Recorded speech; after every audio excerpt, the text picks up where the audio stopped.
All right, thanks for joining us on Aim for Excellence webinar series again, where we're breaking down strategic, operational, and career-related best practices in RevOps with leaders in the space.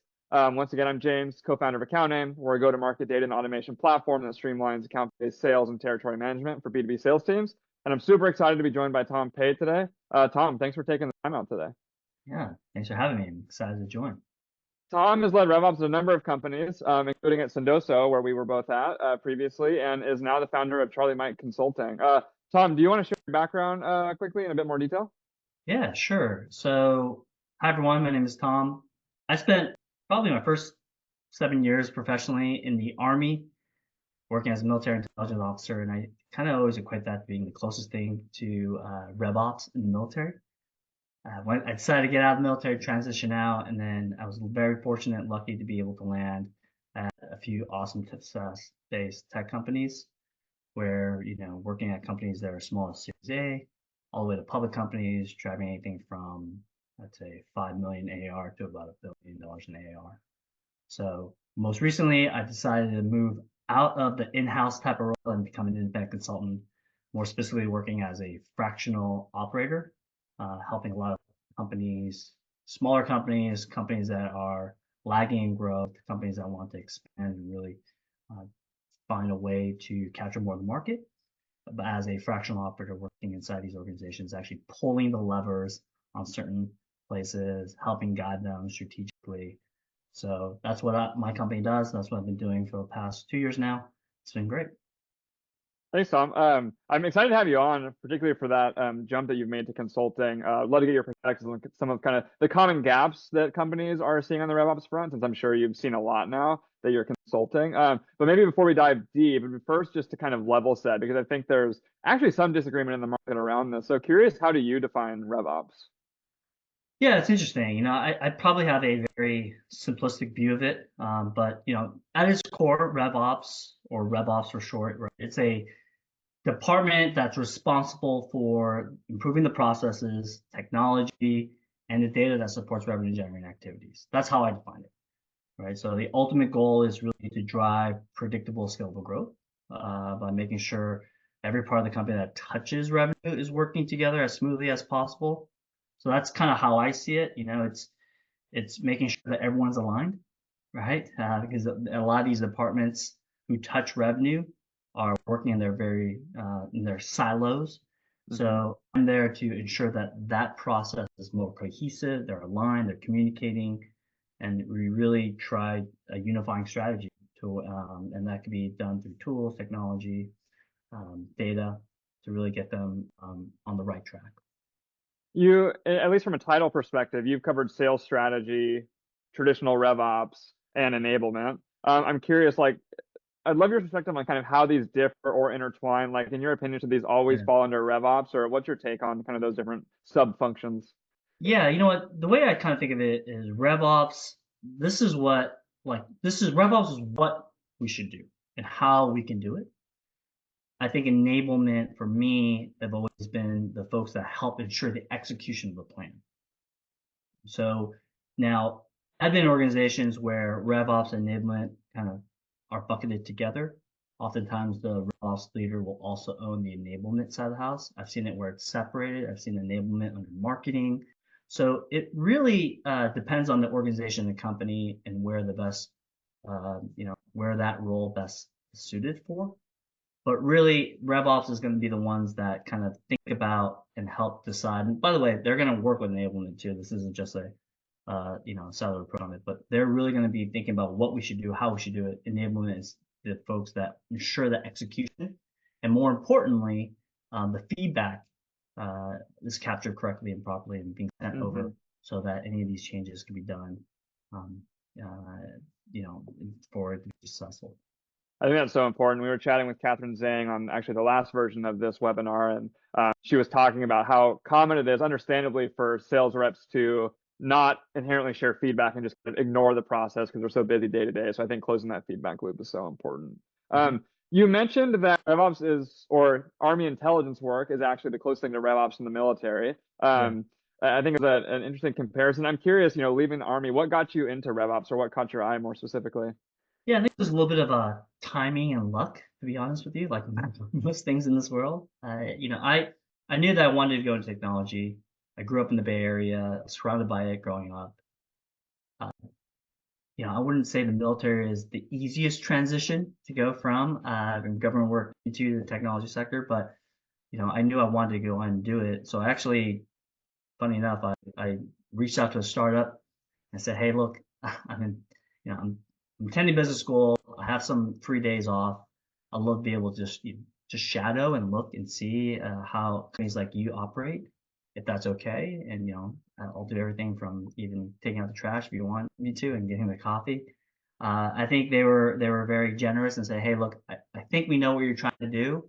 Why don't you come and join our RevOps organization? You seem very data savvy. You have an operations type background. This might be a good fit for you." And then I just kind of parlay that experience into different roles in the future. So, and this is, oh God, this is like maybe 15 years ago or so, almost 15 years ago. So RevOps is still very new. I didn't even know what that meant. There weren't really that many articles that explain what RevOps or sales ops at the time really meant. So, I just buckled down, learned as much as I can, got deep into Excel and CRM and looking at churn and growth strategies, working on finance, and it was great. That's kind of how I initially got my foot in the door, but the rest is history. I love a good scrappy story, and when companies appreciate it too, it's great. So that's what got you into RevOps. What keeps you in it day to day? There's probably so many things you could be doing. Yeah, you know what? I think one, probably it's the intersection of data and strategy and operations, right? It's like getting all three of those things intersecting together. It's really what I feel as being a core kind of department, core role in any organization you're a part of. Hmm. So I like being able to be kind of in the center of all that.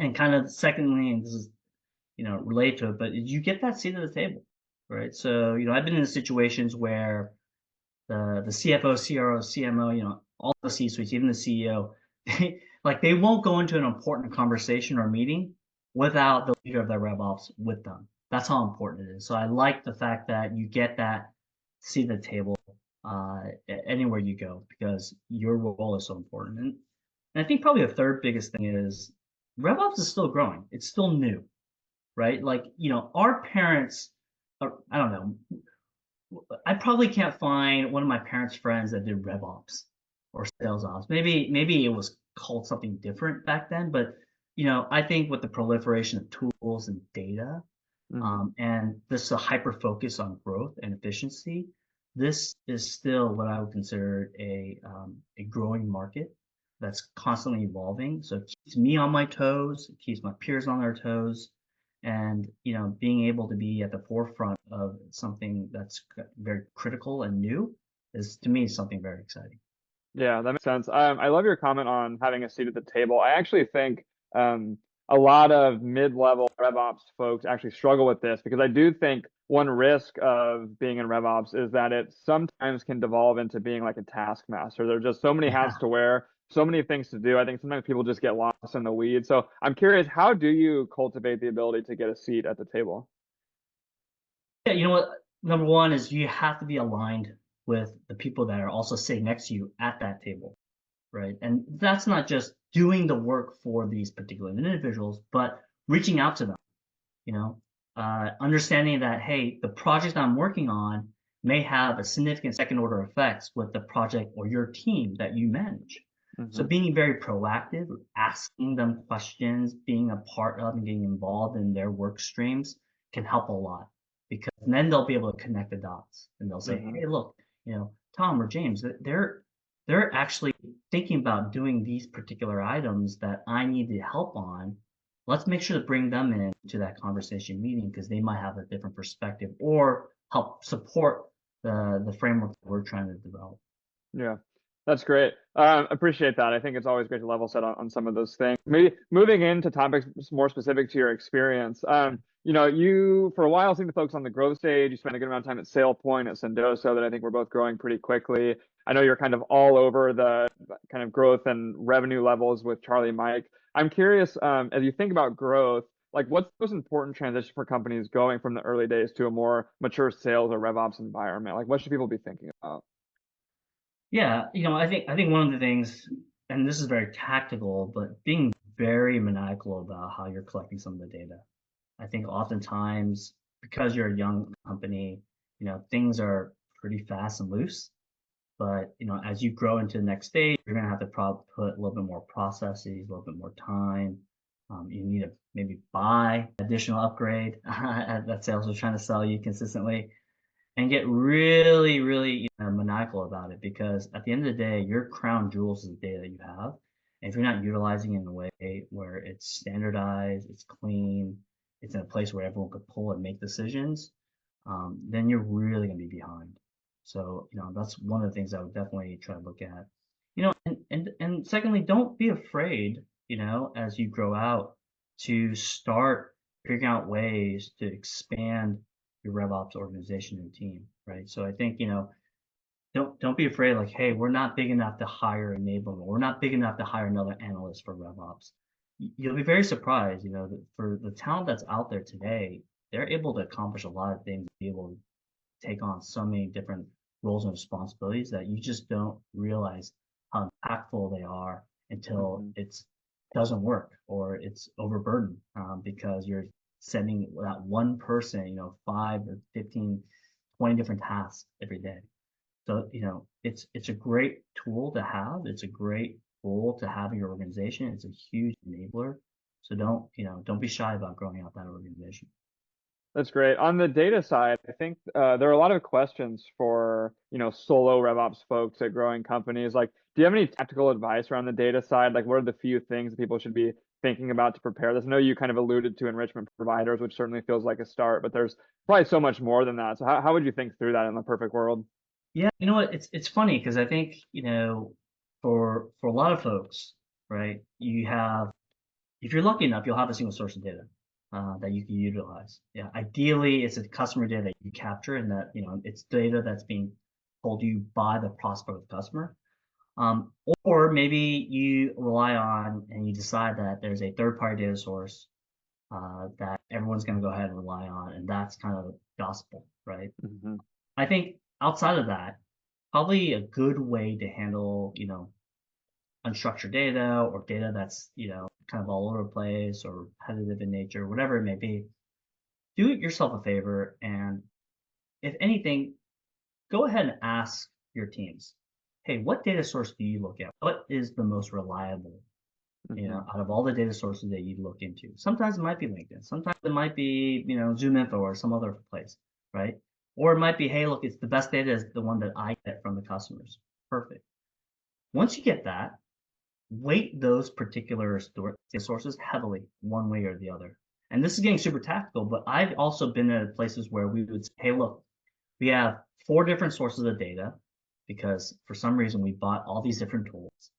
You know, I would say that if you were to give weights to any one of them, the reps would say that this is the most accurate data source. So weight that higher. And then guess what? Then you can aggregate it all together and say, hey, look, you know, we understand a good example is employee count, right? That's such an important data set. Everyone uses it for segmentation, for growth, and Hmm. all that. Hey, if you have different employee count data across different sources, aggregate and maybe put one weight of a particular data source higher over the others. Hmm. Because guess what?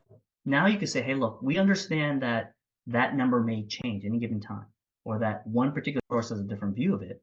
But guess what? If we're going to aggregate it and weight that this data source that you told us is the most reliable, then here's what it spits out on an aggregate level. And it eliminates that whole debate on, well, it's actually 259, not, 250. Therefore, I should have it in my segment.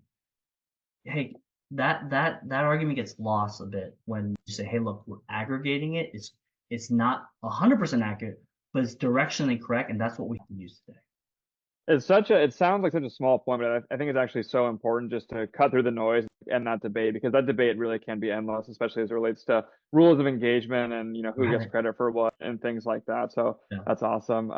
I also you mentioned collecting data from the prospects directly around important things, and I've seen this a bunch in chatting with prospects and customers. They maybe care about like a vertical or an industry specific piece of software that their prospects use that just isn't available by the big data providers, or they care about, you know, an existing contract end date when they're with an incumbent. I think I've seen a lot of challenges with folks though, and we've actually built some product in accounting to solve this once we learn about this. But it's pretty hard to get reps to kind of consistently collect this data, right? So I'm curious if you have any tactics on that piece where you're relying on the reps to grab that data, like any tactical tips you have around driving that.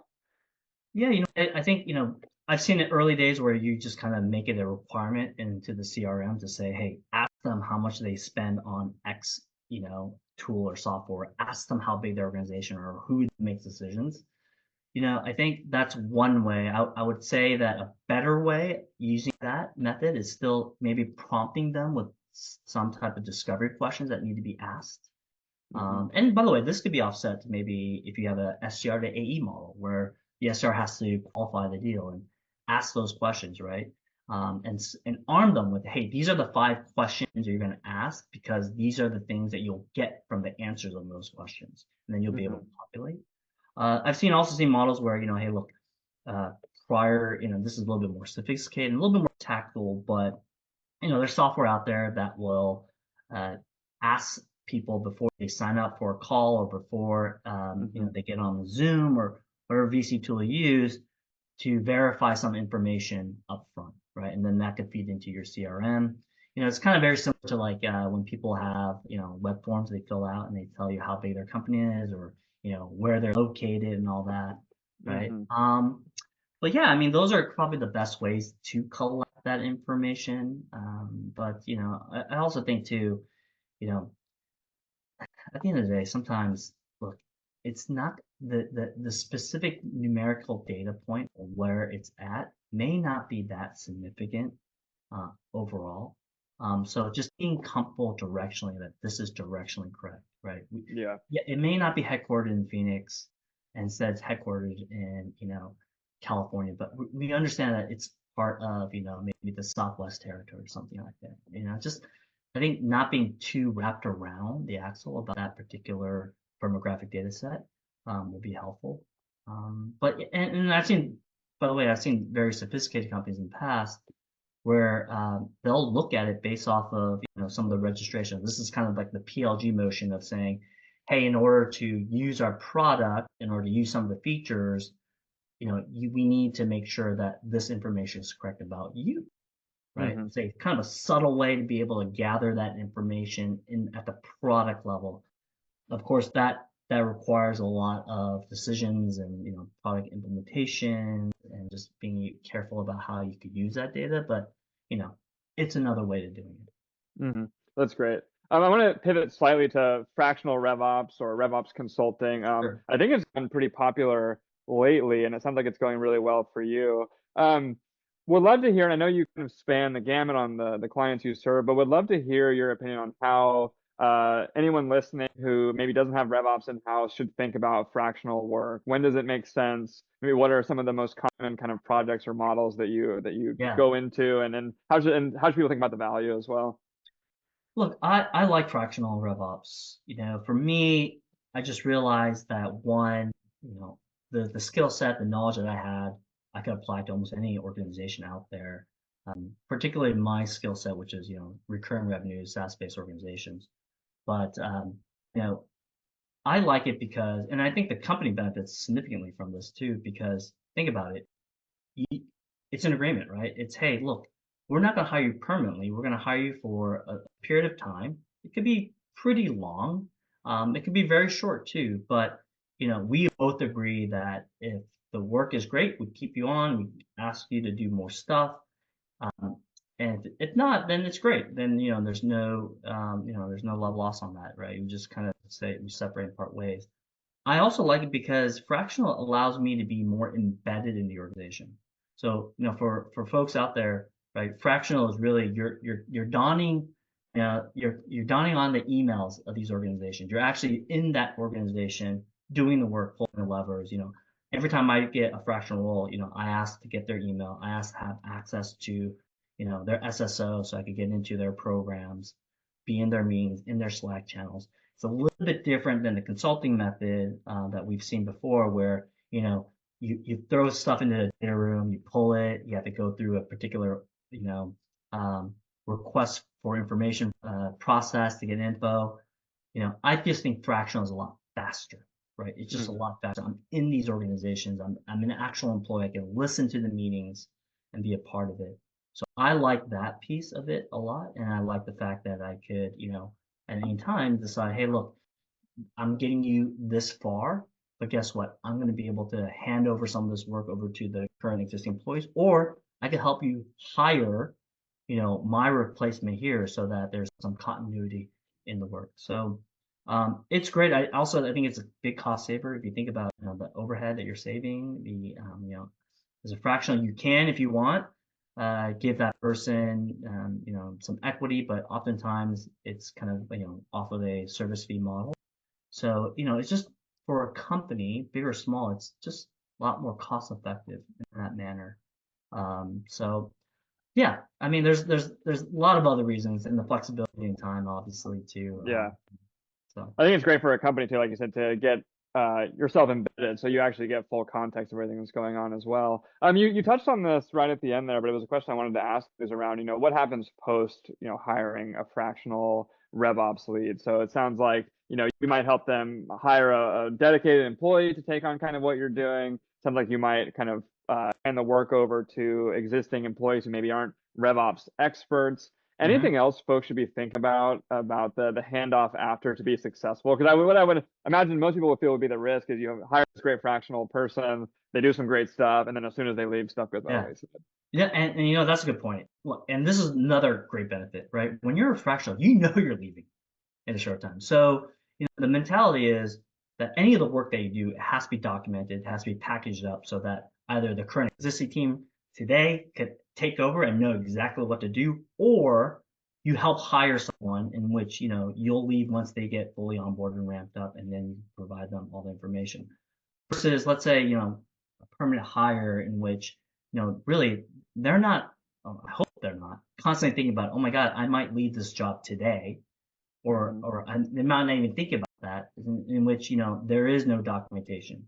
There's this assumption that everything's going to continue in perpetuity. In reality, it may not work out. So on the fractional side, any good fractional person, they have a continuity plan in which they're going to be able to package a lot of the information and recommendations and be prepared to provide that as a leave behind, as a transitional document, as something that someone else is going to take over for them and continue forward.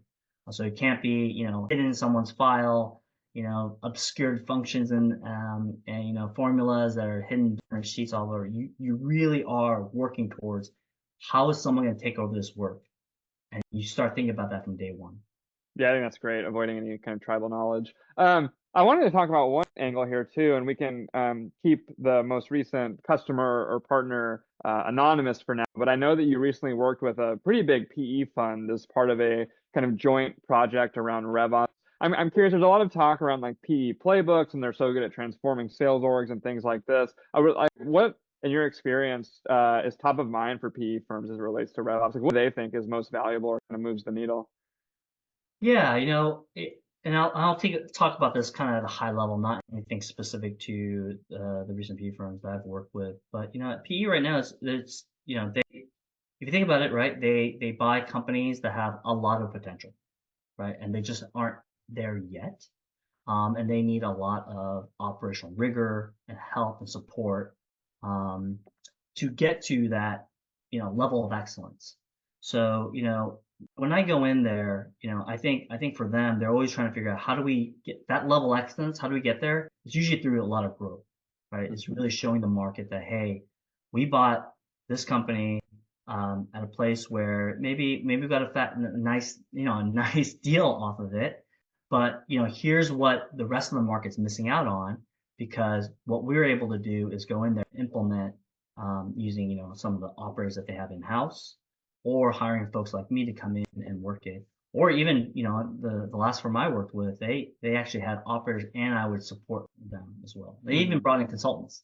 So there's it could be a all all hands approach to getting in there and working at it.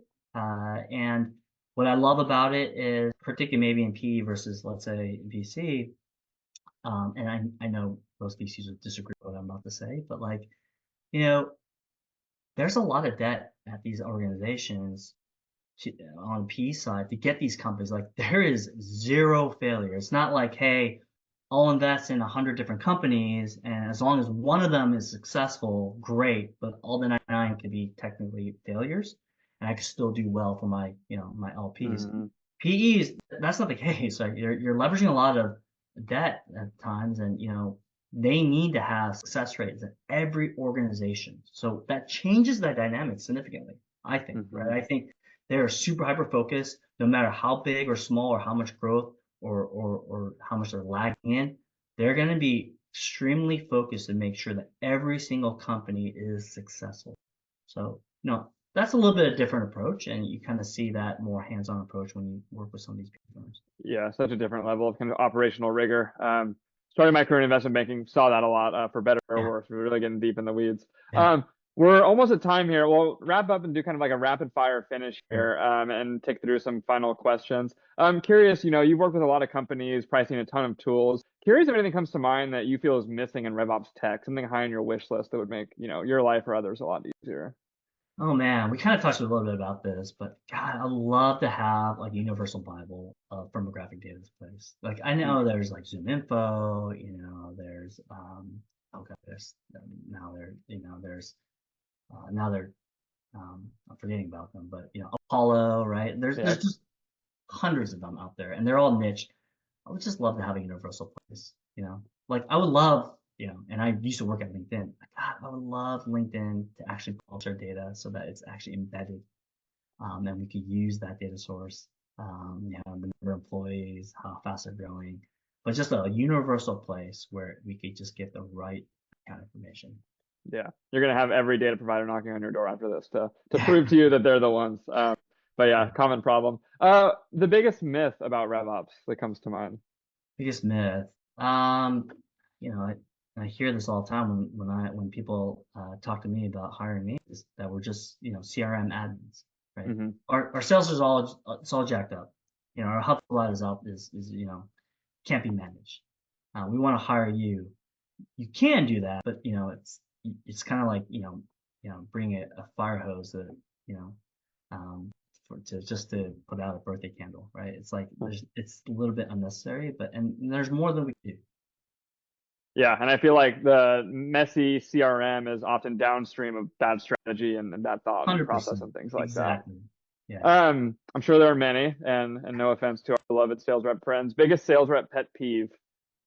You know what? It's not just a pet peeve of mine, but it's probably a pet peeve of a lot of sales leadership. But just not updating your CRM, not updating your Yeah, Salesforce, right? I mean, that's and part of. I wish that was like part of the job description on a sales rep's JD, right? It's like, you close business, you went to club. Oh, by the way, like talk to me about how accurate you are with your CRM updates, because not only will I love you, right, but your sales leaders will love you, right? Your yeah. CEO, your marketers will love you.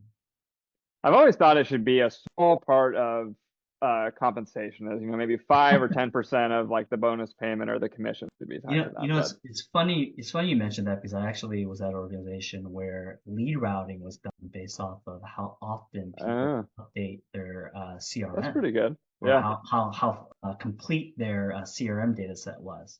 So those who completed it, updated more frequently, would get top of the list on lead routing. that's pretty genius. It basically ties to compensation, but a little bit Yeah. indirectly. I love that. How would you describe a great RevOps leader in 3 words?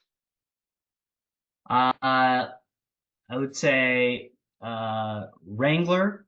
You're trying to wrangle a lot of different, whether it's programs, data, teams, departments, strategies. I would say a good RevOps leader is someone that's a unifier, so someone that could really help, align a lot of teams into thinking about the right strategy, getting everyone looking the same page. And then I guess the third word would be probably wizard, right? Or nerd, right? Just someone who's really interested in looking at data. Actually, I like Wizard because, if you think about Wizard, they're looking at a crystal ball, they're trying to predict what's going to happen in the future, and that's what you're going to be. You have to be really good at being able to understand what that crystal ball is going to say for that organization. That's great. Love that. Final question here. One piece of advice you'd give to someone kind of starting their career out in RevOps today.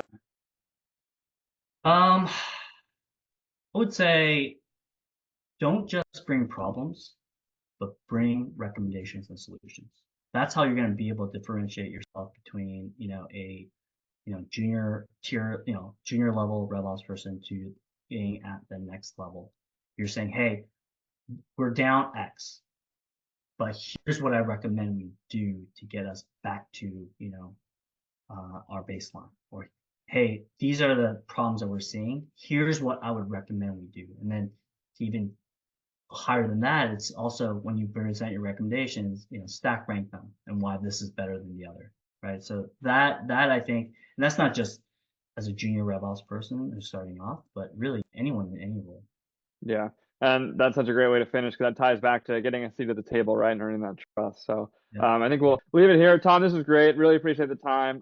For those of you watching, if you have any questions for Tom, feel free to reach out to me and I can track them down with him. If you're a company that needs RevOps help and are thinking about fractional, obviously reach out to Tom and what he's doing at Charlie Mike. And to the extent you're interested about accounting, I'm always happy to share more as well. So thanks for listening. And Tom, thanks again. Thank you. It was great.